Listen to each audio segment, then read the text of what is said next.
concentrated on forests that are reserved for the ICT guys. I'm waiting for you as I'm doing my introduction. If you went there, you can be able to see Mbuni PPT. I wish you could be able to assist me so that I can be able to assist all of us. So as I was saying, we mapped and we realized that we need to do a lot of work in terms of conservation, in terms of planting these medicinal plants, because as I mentioned, these medicinal plants are very important as part of the plants, because you realize that plants can be able to do a lot of various uses depending on the service that you need from this plant. So if we could be able to project this, you can be able to realize that we have if I can be able to start from Kenya, if we could be able to have in Kenya, you realize that most part of Kenya is arid and semi-arid. If we could be able to have some of the medicinal plants taken to those areas, because we are capable and we can be able to manage coming up and growing these medicinal plants, it will be able to assist so that we can be able to assist in coming up with the therapeutic and the manufacturing of these plants, because most of the plants, most of the conventional medicine that we have, majority come from the plants. So I think they are almost there.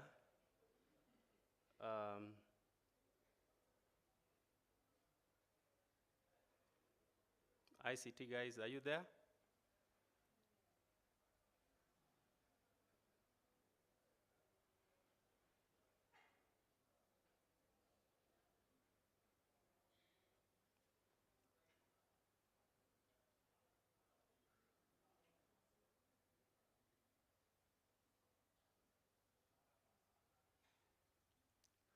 That is very good. So as I was saying, we are talking about diversity and conservation of medicinal plants that is in tropical East Africa. So this is a paper that is being done by all those, because as my predecessors have said, it is a combined effort for us to come with this information.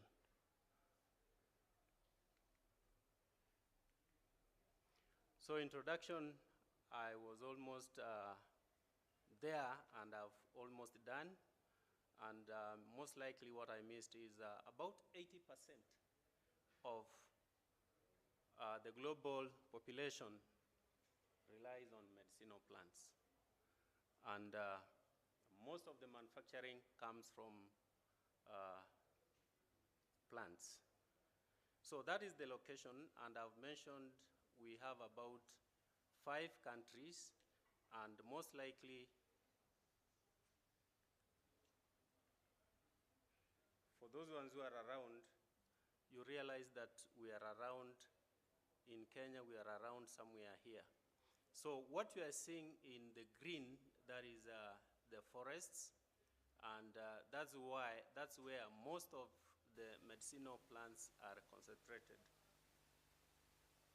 So as I said, our checklist, our methodology, we used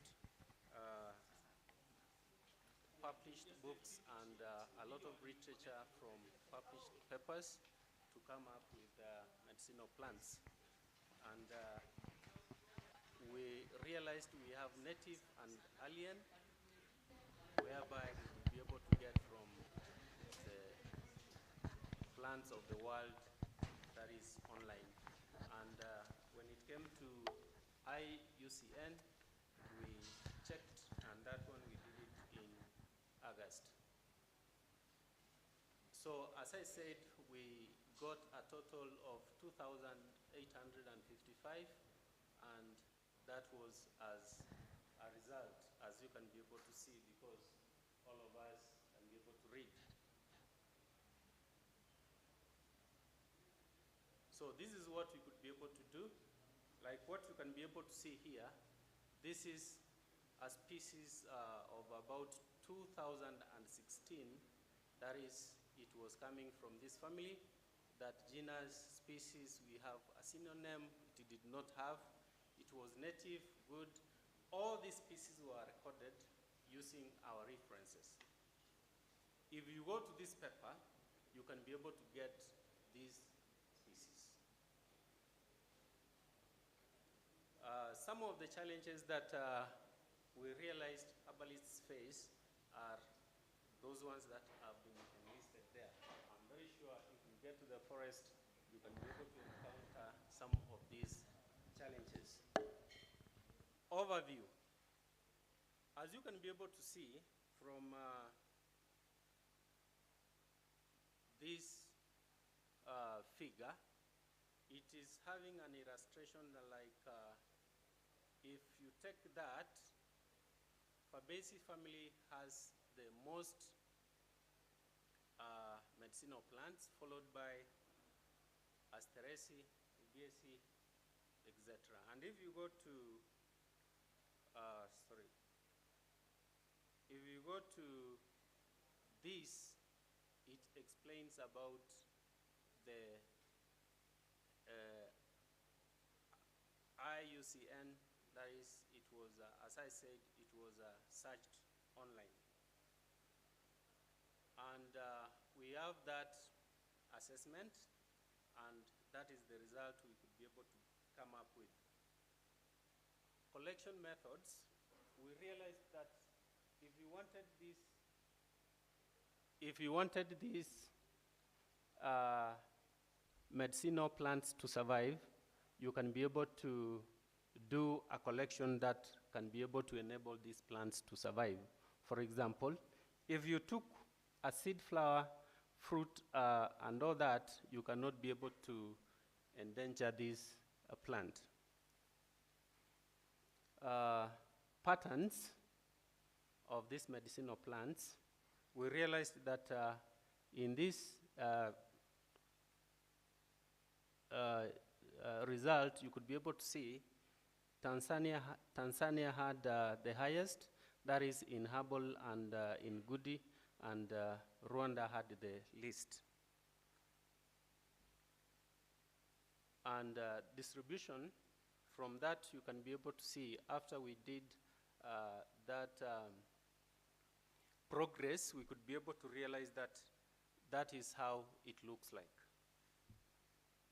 And conservation status, you can be able to, we did an analysis and we could be able to come up with that. I'm just rushing because of, I can be able to see the chair is upstanding. So, recommendations.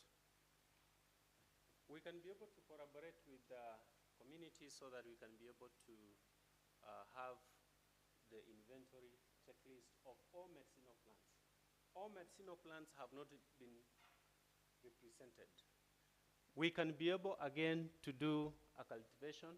We can be able to do in situ planting. We can be able to do a lot of research. We can be able to do a lot of exploration. As I leave this place, I want to give you an assignment because I know most of us don't like assignments, but allow me to give you an assignment. And the assignment I'm giving you is, if you go home, please try to this message home. Do a planting of a medicinal plant. Thank you.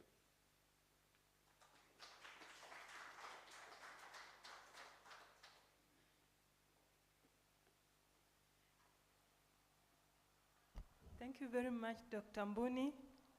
We are more and more curious. Every presenter here seems to be leaving us wanting to learn a little bit more, but that is the essence of this meeting. So the next presenter is Genga. He's ready. ICT team, please.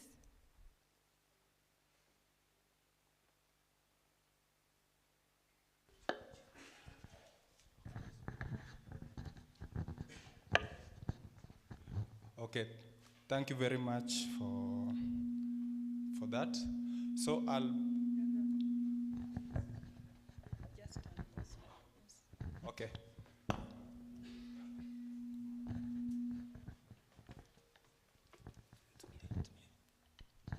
Okay, thank you.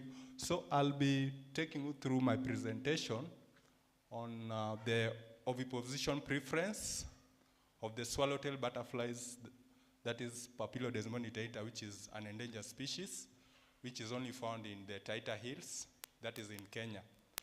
So as the ICT team is preparing to project, I'll just give you a brief overview about that butterfly species. Actually, it is one of the critically endangered species, that is according to the recent assessment that we did in the year 2022.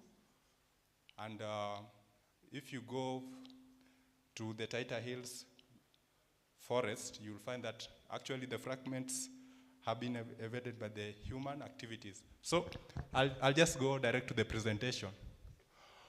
Okay, my title is Oviposition Preference of Endangered Swallowtail Butterfly Species, that is Papilio taita, which is endemic to Taita Hills, which is a research that we did together with Dr. Namkon Samita, Ruth Gathu, and Esther Kioko, and was funded by the JRS. So to go to the next slide.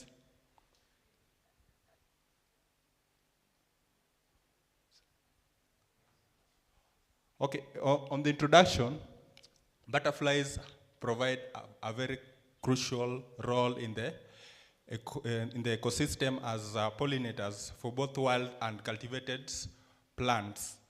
So, and these species, that is the swallowtails, they are the most beautiful and speculated species. And in Kenya, they are commonly found in the Taita Hills, which is in the Eastern Arc Mountain and the global biodiversity hotspot found in East Africa. So the Papilio taita is an endangered and endemic to these Taita Hills, and you can see the photos of the species, that is for male and the female, which I took in 2021. So going to the next slide.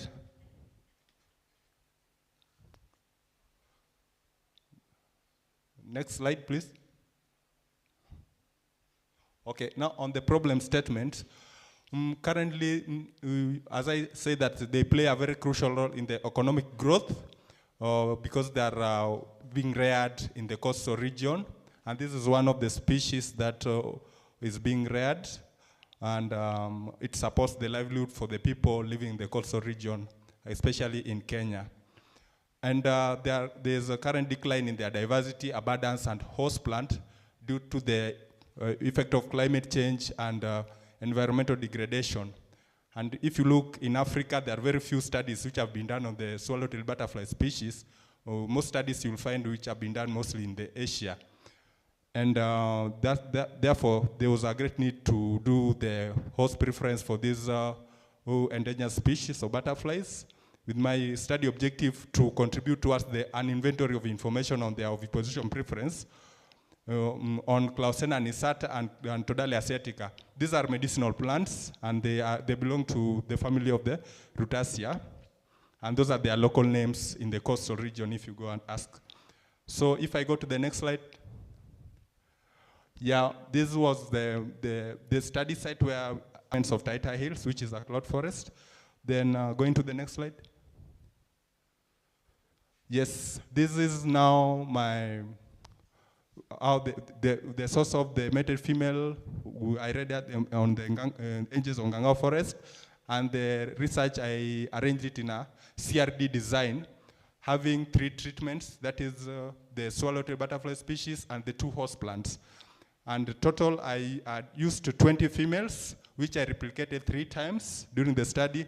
And some of the data that I collected included the number of eggs on choice test, number of eggs on no choice test, and the number of eggs which were laid on various substrates. And these are the software which I use in data analysis, that is R software, ANOVA, and as you can see then, go into the next slide, please. Yeah, this was the experimental layout. You can see that I meted the 2 females, which I later fed them on the sugar solution. And later on, I exposed them to the two host plants, that is Clausena nisata and Todalia. As you can see then, later on took them for oviposition in a shaded place within the butterfly garden, which we just installed in the Gangao. Next slide.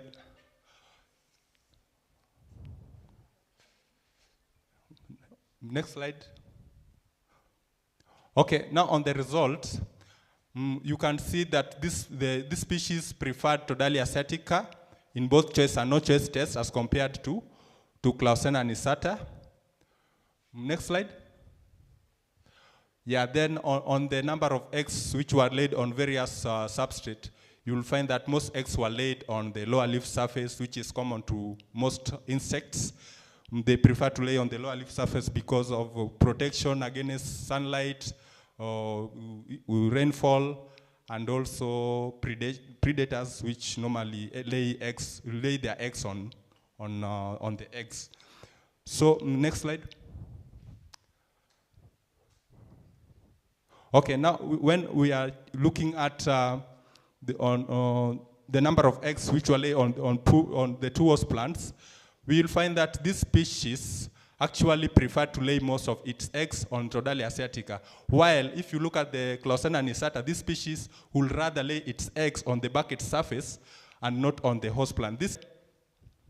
Now, therefore, I concluded that Todalia asiatica was the most preferred of host plants as compared to Clausena nisata, and recommended that butterfly farmers and also conservationists should put more focus on conservation of Todalia asiatica for the survival of this species.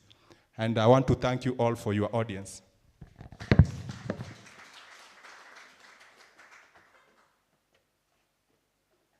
That was very precise. The next speaker, Dr. Mboma, is going to put plants and birds together. Let's welcome Dr. Mboma with a clap.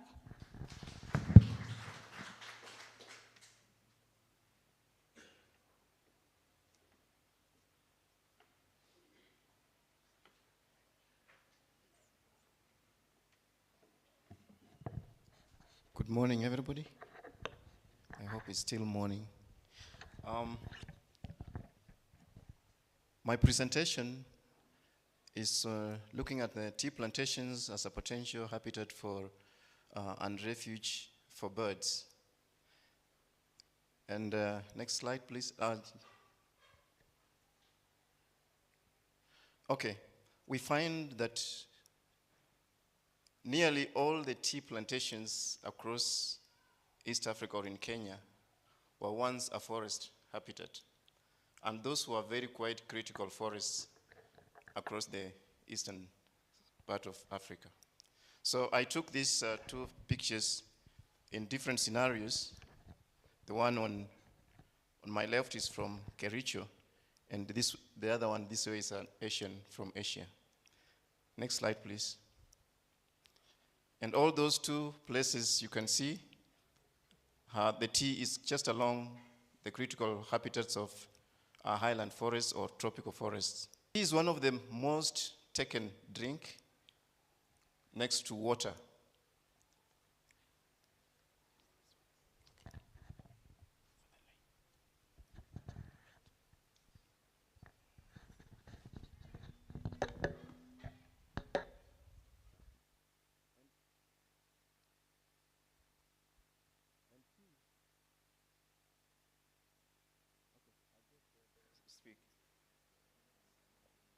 Last slide, please.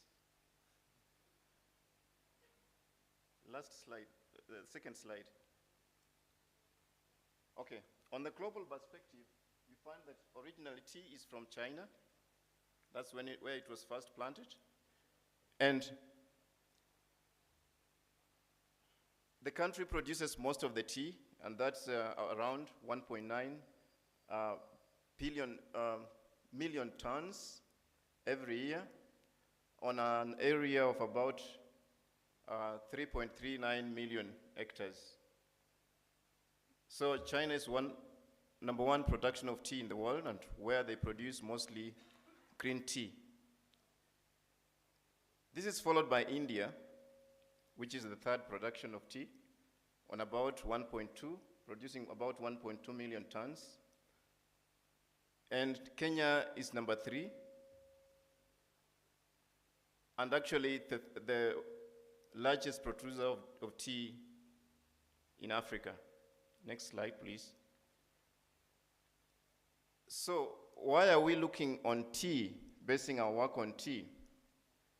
Across the world now, tea is a very important economical, perennial monoculture crop cultivated in over 54 countries. So it becomes one of the most economical plants across the world. And as I said in the beginning, almost everybody takes tea. And it's the most taken drink after water.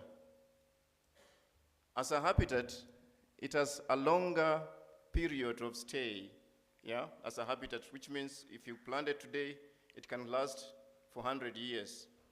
So lasting for 100 years means it forms a very important habitat in which things can accustom to stay or get adapted to stay, if well managed.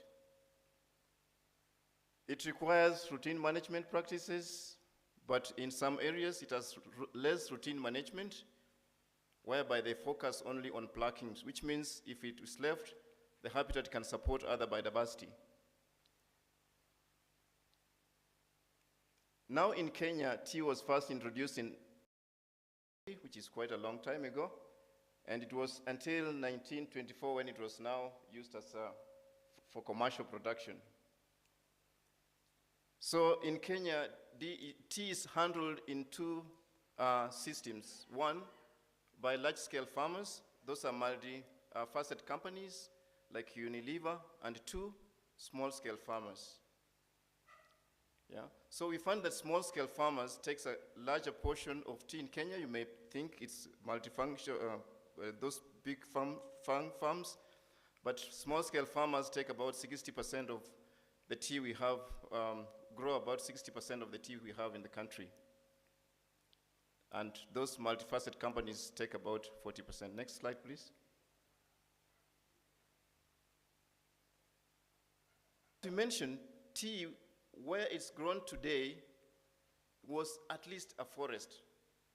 Some of them were still pristine forests. So when these areas were taken away, probably species have taken some time to get accustomed to this habitat. And my study site, or our study site, took place in 3 forests in Kenya, just to have a look at the test of bird life in those areas. And this was Kakamega, the Mau, that's Kericho, and Kikuyu escarpment.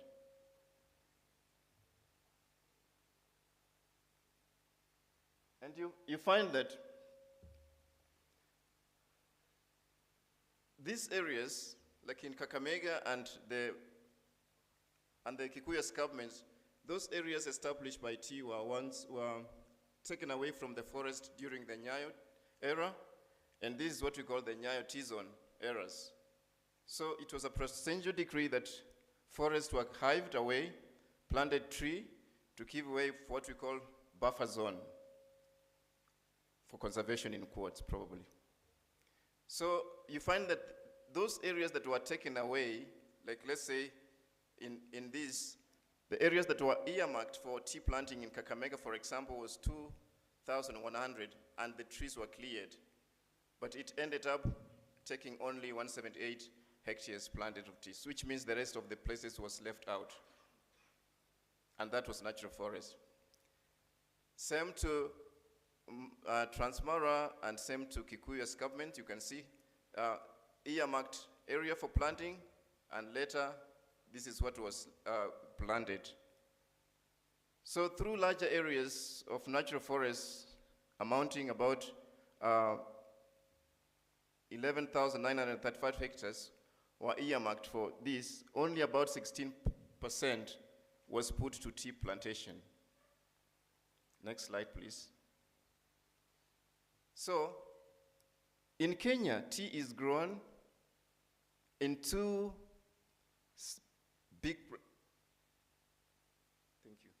in two areas, which means the west of the Rift Valley and the east of the Rift Valley.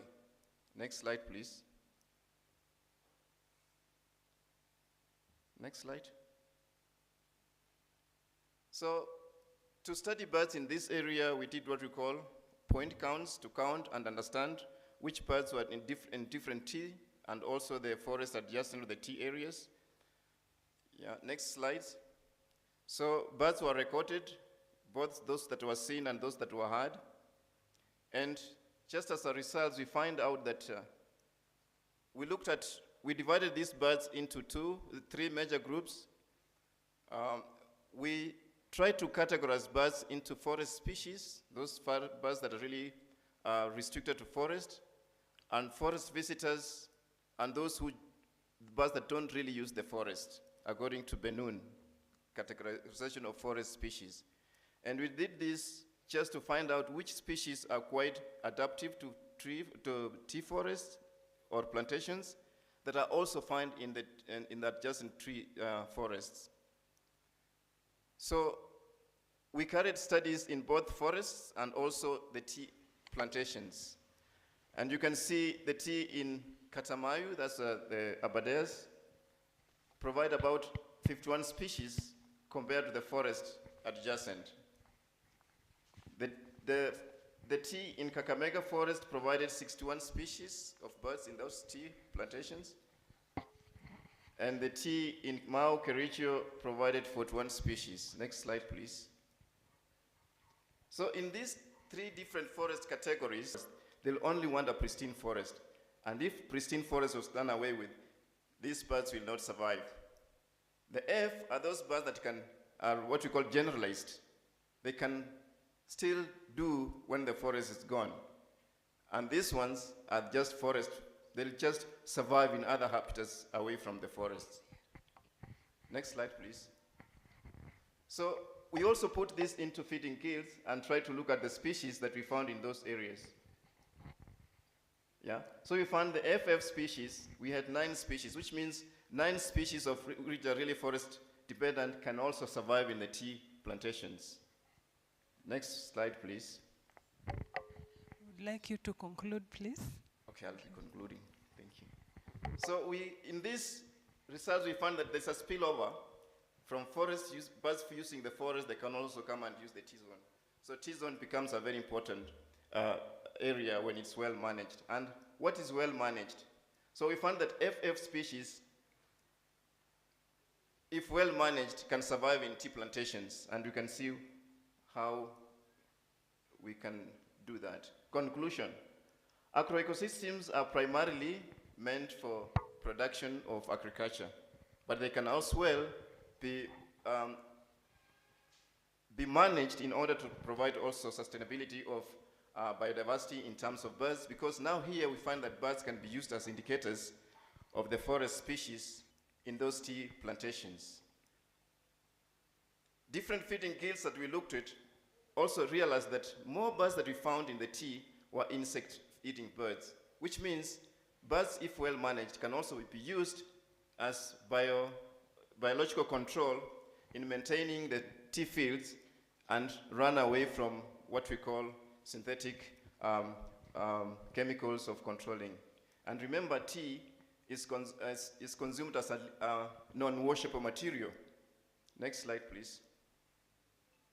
So in conclusion, we conclude that tea plantations, if sustainably managed, can provide a habitat for birds. Both specialist forests and non-specialist bird species are found in the tea plantation.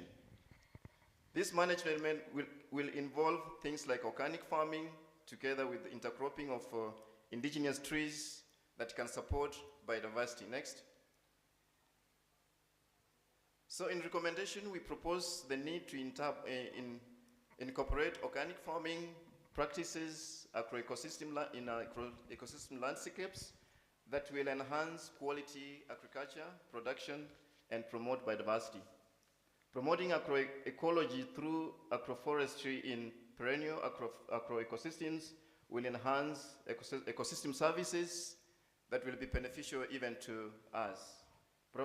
Also we recommend to provide some strips of natural forest in those huge agricultural areas that can support biodiversity. Thank you very much. A hand for Dr. Mboma. Okay, the next presentation, we are putting birds and mangroves together. John Musina.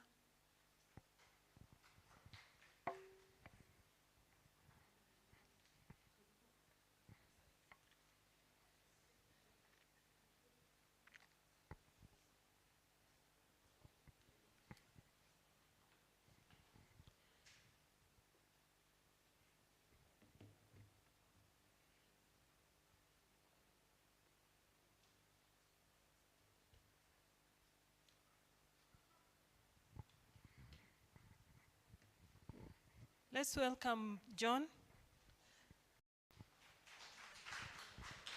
8 minutes.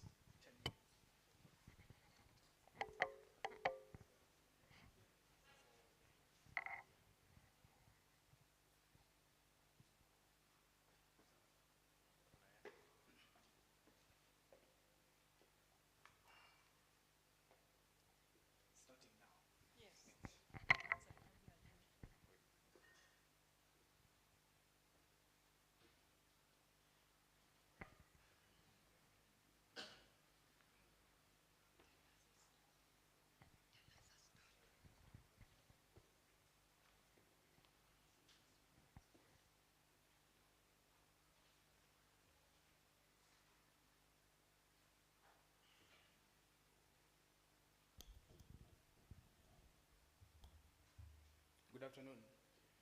Yeah, my name is John Musina. As the IT guys continue to try and upload my presentation, I'll quickly introduce myself and give a quick kind of overarching overview of what we did at the coast. So I work with birds. I'm an ornithologist based here at the Nairobi Museum. And in this particular context,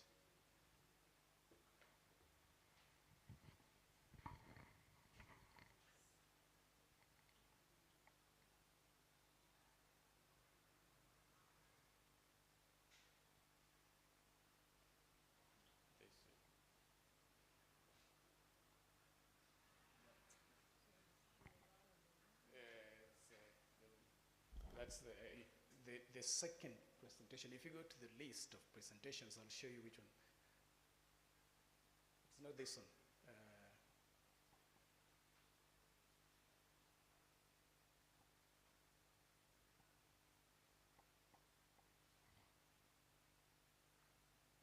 Yes, so it's that one. Not that one. Bye. So, yeah.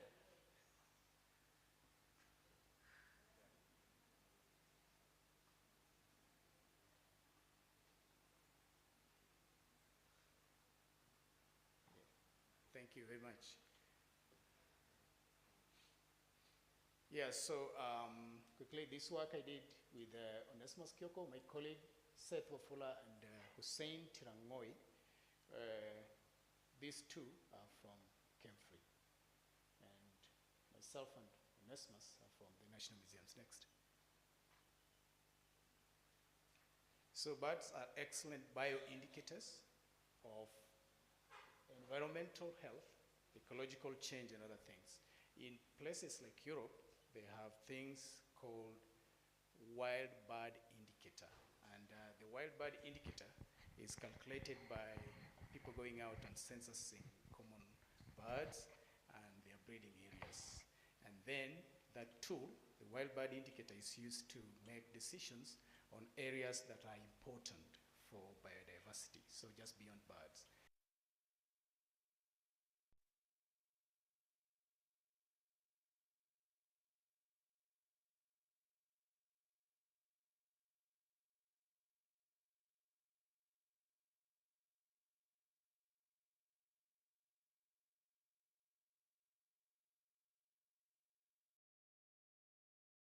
congregatory birds, then that site qualifies as an important bird area.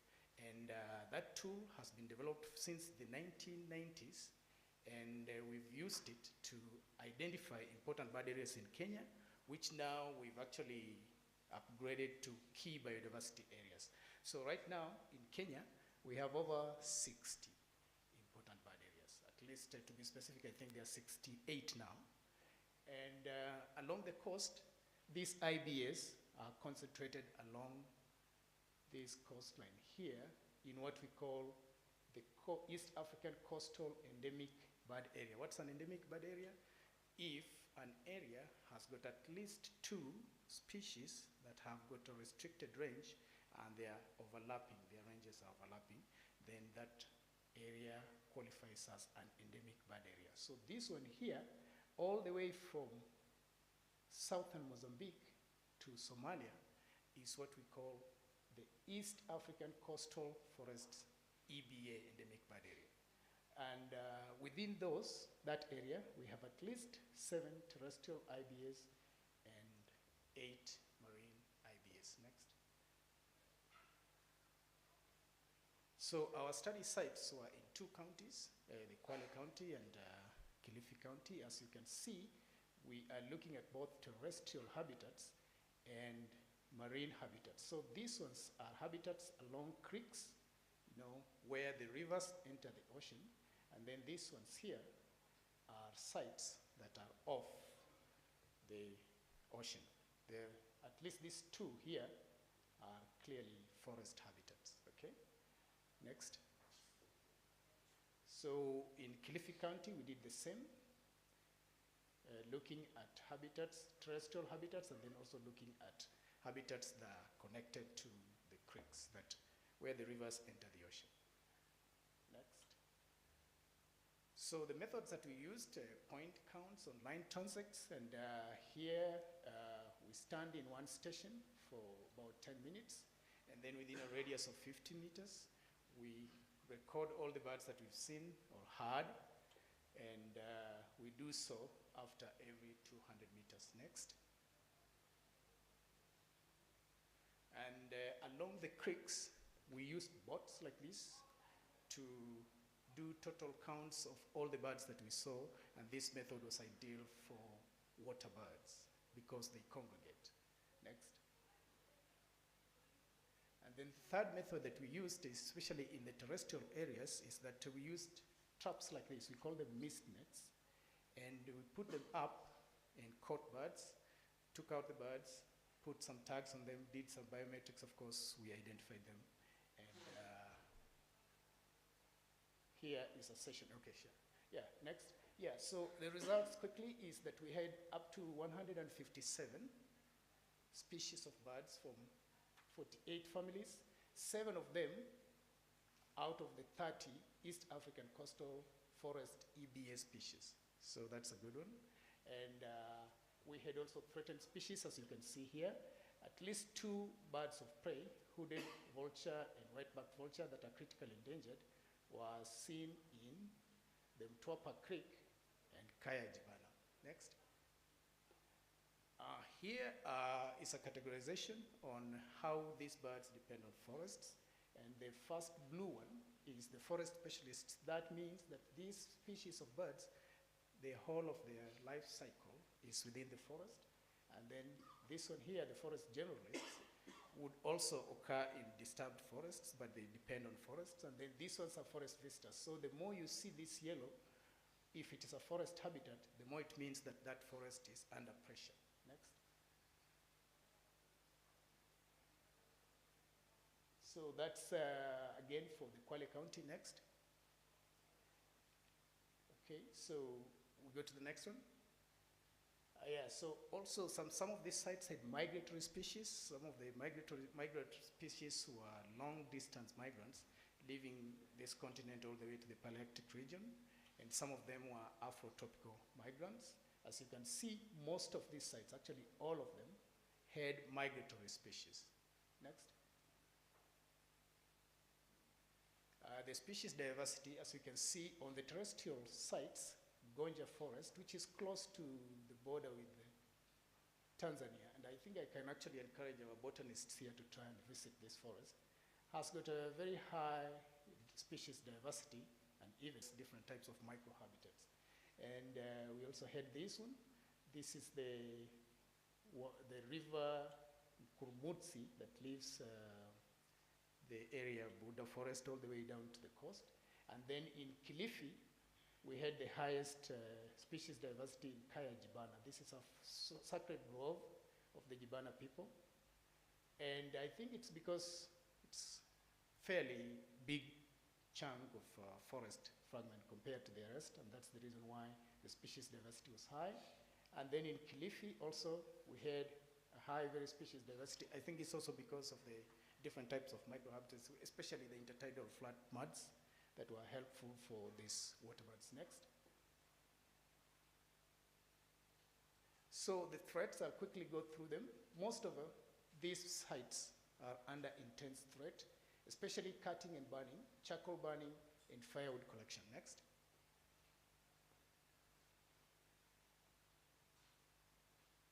So this is, you can see this, the Kaya Jibana.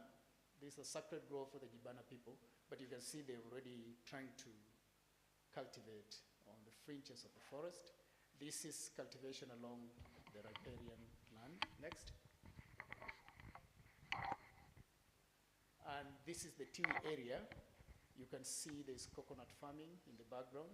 You can see coconut farming in the background again on the edge of Buddha forest. And sometimes this linear infrastructure, especially the distribution and transmission lines of energy lines, create way-leaves that are later on used to encroach into these habitats. Next. So cutting, clearing, and charcoal burning, as you can see, this is Mwangea Hills. That's just close to Tsavo, the Tsavos. All the big trees are gone. As you can see, the same thing here. Why? Because they cut down these trees for charcoal burning to sustain the energy needs of the nearby towns. Next. So what happens next is that then you have surface runoff, and all the sand and silt end up in the low-level areas, and then sand mining comes in, and you can see that's also the additive measures of encroachment and farming come in, and you can see that the land is no longer as productive as it is because the habitat is not natural anymore. Next.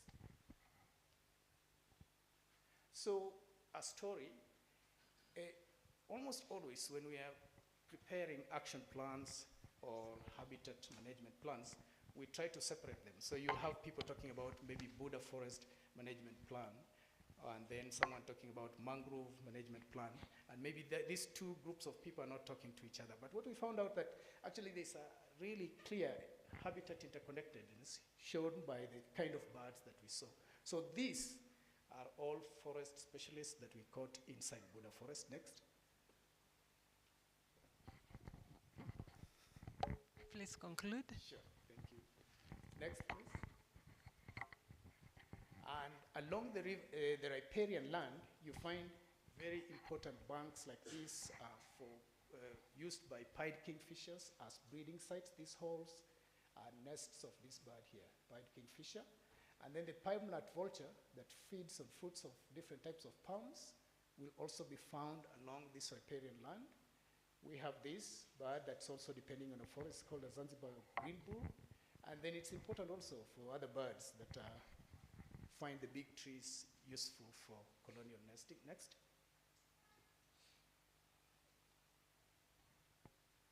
And then in the mangroves, I was actually impressed to see this. Mangroves are extremely important for the very same birds. You'll find the open-billed storks that will also visit the riverine habitats coming to roost in the mangroves. The Malachite kingfisher, of course, feeding from there.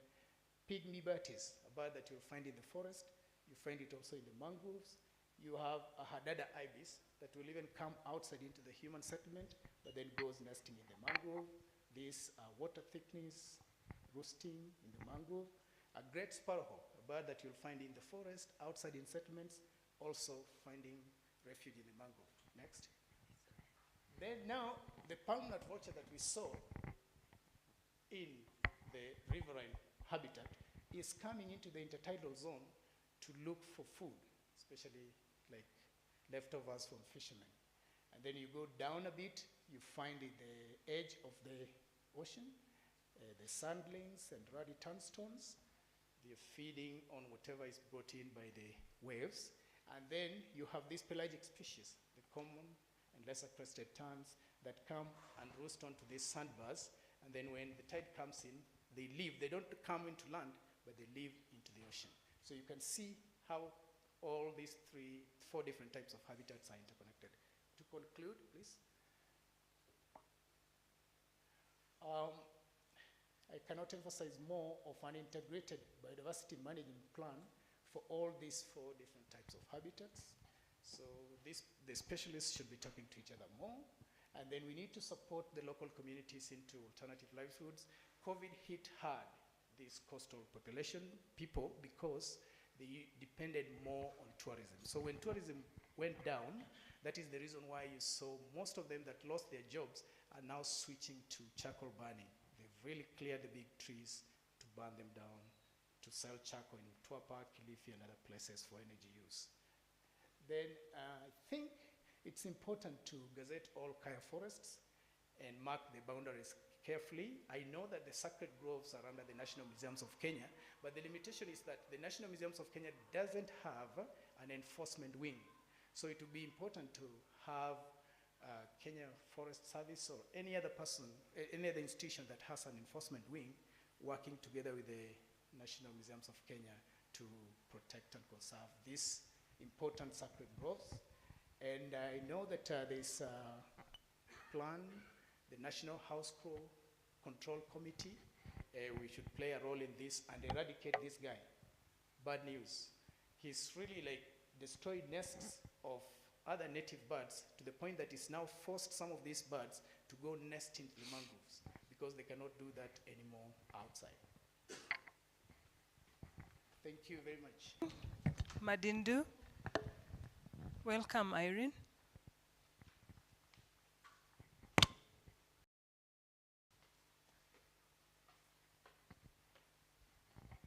Good afternoon. Waiting for the control room.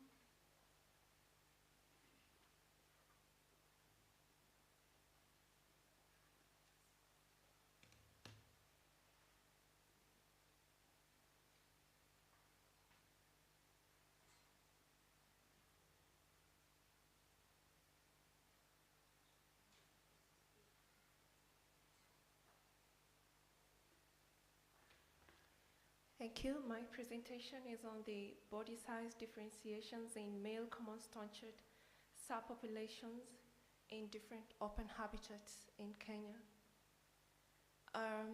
This is all about body size and a rule called Bergmann's rule about organisms with larger sizes found in colder altitudes and smaller sizes found in warmer regions. This is always something that is debatable due to climate change, but we'll see what happens when it comes to the birds. So my aims were to assess if different habitats influence body size in the common staunched, which is a sedentary grassland bird species inhabiting a wide geographical area in Eastern Africa. It is generally a forest, a generalist bird species, which means it can colonize various habitats as well. And I wanted to assess if its body size, if the body size for passerine species can still be aligned to using the wing length as the best linear predictor of body size as well. The aim was also to increase knowledge on the populations of one species and probably use it to adapt to another bird species which could be inhabiting the same area but could be in an endangered species range. The first step that we took was to look through the museum records and see our specimen collection. And we did some reconnaissance surveys as well to ground truth the data where the bird species were first sighted. And I went to this site, Kakamega, Kinangop, Olkalau, and the coastal areas as well. and labeled them. So one is an Afrotropical forest. The other ones are farmlands, which are interspersed with fallow grasslands in Kinangop. This is an area that is heavily invested in conservation of the Sharp's longclaw, which is an endangered bird species inhabiting the same area with the common stonechat. And then we have the pure croplands in Timau and Matara near the Aberdares. And then we had the forest edges of coastal montane forest, that's the Taita Hills. So what did we do? We used decoy traps because these are territorial bird species. We recorded morning choruses so that we could attract them because we noticed that using mist nets wasn't effective enough. They'll just sit on the poles. So because they sit on the poles, you have to have another method of trapping the birds. So we used our decoy traps, and we had our playbacks put together. And each playback had 20 songs for an individual so that we could use these songs then in different parts of the study site so that we could attract the males to the traps. The biometrics that we took were the wing, head, and tarsus, and the body mass. These are typical measurements taken by ornithologists when you want to talk about body size of birds. Our statistical analysis were carried out using SPSS and R. Our 4 habitats were dependent variables, and our 4 body biometrics were our independent variables. We used one-way ANOVAs to find out differences, to find out where the differences in the biometrics lay among these populations in the 4 habitats, and to find out the best linear predictor of body size. Independent linear regressions performed using wing, tarsus, and head lengths were done with the body mass to find out the body sizes of the individuals in each site. And so the proposal was, or the hypothesis was, that the linear measure that showed least variability with body mass was considered the best linear predictor of body size in the common stonechats. Was it going to be the wing or any other body biometric? So our results showed that our one-way analysis of variance showed that those are different in all biometrics of all the subpopulations in the 4 habitats. And our linear regressions showed that the body mass with the wing, the head, and the tarsus length, the head length had the possible best linear predictor of body size in this particular species. So that was going to be our lead then in our next regression to find out then which site showcased the birds with the biggest body size. The largest birds were found in the farmlands interspersed with fallow grasslands in Kinangop and Olkalau, and the smallest birds in terms of body size were found in the forest edges of Taita Hills and the forest glades of Kakamega Forest. One is a coastal montane forest, and the other one is an Afrotropical rainforest. These are just summary results of the Tukey post-hoc result. And so this is a graph showing that the head length then had the most significant regression equation, showing that it was the one that could most possibly be used as the body biometric for regressing with the body mass to show us the body sizes. This was the wing length, as you can see, and the tarsus, there wasn't any significant regression there. So using the head length as a linear predictor of body size, we calculated the body size, the body mass for the common stonechat in the 4 habitats showed. And of course, like I've said, Kinangop and Olkalau then showed us that they had the biggest birds in terms of body size, and the smallest birds were found in Taita Hills and Kakamega. So what do we conclude from this? That habitat type influences the body size of common stonechats, and the choice of linear measurement that best expresses body size in different passerine species can differ from the conventional wing or tarsus length, or whichever species is in question, actually. There's ongoing research to find out if predation rates can also be correlated to this. And we are winding up on the isotopic studies to better understand how rapid conversion of habitats also impacts different taxa. Thank you.